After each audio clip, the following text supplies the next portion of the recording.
Léo, um assunto que eu queria a sua opinião é sobre essa suposta guerra do Arthur Lira agora contra o governo. A gente tem lido muitas notícias e também na prática a gente já viu, já está se materializando. O Lira ele quer cada vez mais cargos do governo, o governo até aparentemente deu alguns cargos para ele, mas aí, pelo que a gente leu, ele demitiu um funcionário do INCRA, do Nordeste, que era muito agressivo, estava fazendo muita besteira, demitiu, era um primo do Arthur Lira, né? Então, agora, seria uma das razões para a insatisfação do Lira com o governo Lula, então ele teria iniciado uma série de hostilidades, teria se vingado do governo, liberando alguns debates contra o MST, a gente está vendo já no CCJ, que ele vê como um flanco assim, do governo, que ele consegue mobilizar a direita, e pauta de costumes também. Né? No fundo, não é nem só o Lira, né? O Pacheco também está entrando nessa onda, você viu essa proposta aí de criminalizar qualquer quantidade de porte de drogas, o que é um retrocesso muito grande.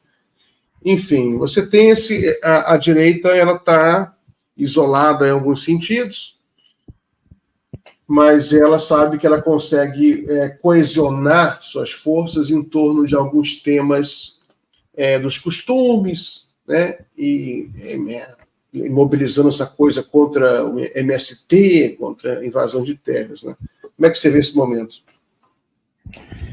Bem, em primeiro lugar, sejamos honestos em relação ao Arthur Lira. Ele não precisa de um motivo real, plausível. Tudo isso que ele usa coisas pequenas, coisas relativamente pequenas como desculpas, né? E ironicamente, essa crise com o governo Lula começou na derrota do Lira e na derrota do Elmar Nascimento, que era o candidato que é o candidato do Arthur Lira à presidência da Câmara ano que vem. O Arthur Lira está bastante desesperado com a perspectiva de não poder se reeleger presidente da Câmara ano que vem e quer manter sua influência. Como ele quer manter sua influência? Elegendo o Elmar Nascimento, do União Brasil, que é uma pessoa que se dirige diretamente ao Arthur Lira como presidente da Câmara. Só que o primeiro grande teste, pelo amor de Deus, né? Que burrice deles também. O primeiro grande teste que eles resolveram fazer, né? O primeiro teste de força foi essa história da votação semana passada da prisão, da manutenção da prisão do Chiquinho Brazão. Daí aconteceu tudo aquilo, eles fizeram uma grande mobilização na oposição, e é muito triste, na verdade, né? Se a gente parar para pensar, a gente está falando aí de um monte de gente que votou para soltar um criminoso, a gente pode dizer assim, de acordo com o que a Polícia Federal constatou, um mandante de crime, o mandante de um crime chocante contra a Marielle Franco e o Anderson Gomes lá. E muita gente queria soltar esse cara com o apoio do Arthur Lira, e eles perderam, eles quebraram a cara, o que mostrou a fraqueza tanto do Arthur Lira quanto do Elmar Nascimento no momento, e abriu para o governo novas possibilidades de tentar emplacar no começo do ano que vem um presidente da Câmara. E é bom a gente lembrar que a Câmara dos Deputados, em especial, vai estar muito esvaziada no segundo semestre por conta das eleições municipais. Movimentos de articulação pode parecer muito longe, mas esses movimentos de articulação para a sucessão do Arthur Lira na presidência da Câmara dos Deputados, eles já estão em pleno vigor, eles já estão plenamente em andamento já. Já é uma coisa que, assim, não é uma coisa que se projeta para o futuro, é uma coisa que está acontecendo agora. Então, existe aí uma disputa de força pensando aí já na eleição da presidência da Câmara em janeiro do ano que vem, que o Arthur Lira não pode concorrer.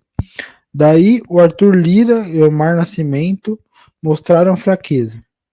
Daí, para tentar se mostrarem fortes de novo, e para tentar afastar essa percepção de fraqueza, eles estão apontando todas as armas de uma vez em direção ao governo. Querem abrir 5 CPIs de uma vez, querem, o que você falou aí do MST, querem colocar pautas polêmicas em votação, querem derrubar o veto do presidente Lula em relação às saidinhas. Isso é muito grave, né? E porque assim, o Rodrigo Pacheco, ele é um cara mais comedido nesse sentido. Então, assim, ele faz algumas coisas para afagar, como essa questão aí da votação que teve essa semana em relação a qualquer posse de drogas vai ser considerada crime agora, né? A PEC que eles votaram, que basicamente derruba toda a regulamentação que já se tem, a jurisprudência que separava o usuário e traficante. Só que toda essa briga, assim, além de ser uma briga que não parece ter resultados práticos e que no máximo vai travar as pautas do governo, principalmente na Câmara, mas em alguma medida também no Senado, é um problema que de alguma forma ele já estava precificado, e é por isso que o governo Lula ele correu no ano passado para aprovar tanta coisa. Então, reforma tributária, arcabouço fiscal, diversas coisas que se achava que não se ia aprovar, acabaram aprovadas muito rápido, já no ano passado. E nesse ano o Arthur Lira está tensionando justamente com essa questão da sua própria sucessão na Câmara, porque ele sabe que saindo da Câmara ele vai se tornar mais vulnerável, ele vai perder poder, ele já está dando mostras de vulnerabilidade, e agora ele quer pressionar o governo, porque no final ele não só quer mostrar força e pressionar o governo, mas ele quer aproveitar ao máximo o cargo enquanto ele está nele. Então ele quer indicar o máximo de pessoas possível para cargos no governo, ele quer tentar tomar para si a maior parcela possível do orçamento público. Então você tem uma briga ainda hoje, ainda não foi votada a questão do veto do Lula às emendas, a algumas emendas, eu acho que era quase 6 bilhões em emendas dos deputados, um tipo específico de emenda lá. Tem todo um cenário de tensionamento que o Arthur Lira está criando para tentar se manter relevante na conversa. Só que, assim, tem uma outra coisa acontecendo aí. Porque o Arthur Lira e o Rodrigo Pacheco, eles não estão arrumando briga só com o Lula. Eles estão arrumando briga com o judiciário também, especialmente com o STF. A história do Chiquinho Brazão foi uma tentativa de peitar o judiciário mais que o Lula. E qual que é o problema? O problema é você fazer tudo isso e achar que de alguma maneira o judiciário não vai reagir. Ano passado, o Lira estava nesse mesmo tom, mais ou menos em maio, final de maio, começo de junho, e estava ameaçando não votar orçamento, não votar. Aliás, não era nem orçamento, não votar o arcabouço fiscal, não votar votações super importantes para o governo, que não votar a reforma ministerial que o governo Lula tinha feito no começo do ano passado, e estava vencendo a MP, e o Arthur Lira estava querendo bancar a não votação para voltar à estrutura do governo Bolsonaro, para tentar arrancar alguma coisa no apagar das luzes do governo e mostrar força. Daí o que aconteceu? De repente o Arthur Lira liberou a votação e paralelamente a isso o STF soltou lá uma investigação que estava travada contra o Arthur Lira. Então, infelizmente, por mais que a gente ache assim que, poxa vida, o STF devia estar distante dessa política de chão, né, do dia a dia. Deveria, concordo. Mas as atitudes truculentas do legislativo trazem o STF mais perto disso.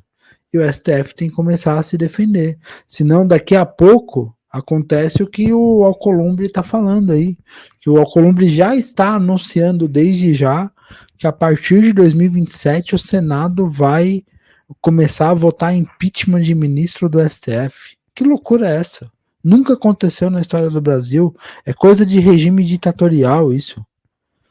E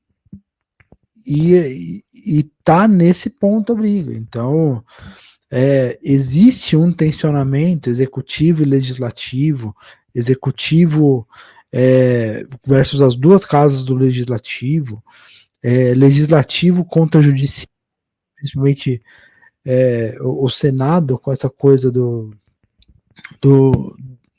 de ter a prerrogativa de aprovar a indicação de ministros do STF, e é uma loucura, né? É uma loucura. Você vê que os três poderes deveriam ter relações assim minimamente harmônicas, mas a gente está tentando, e isso eu sempre bato na mesma tecla, Miguel.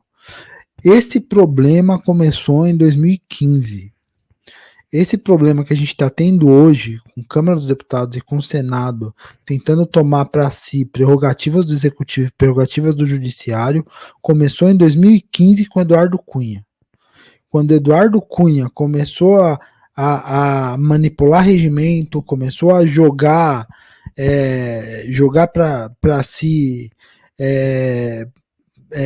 refazer votação só para ganhar, e começou a controlar a Câmara e começou a tentar tomar para si atribuições do Executivo e usar como moeda de troca tudo na Câmara ali para se favorecer mais e para ter mais poder, e a gente tem que falar isso, com largo apoio da imprensa na época.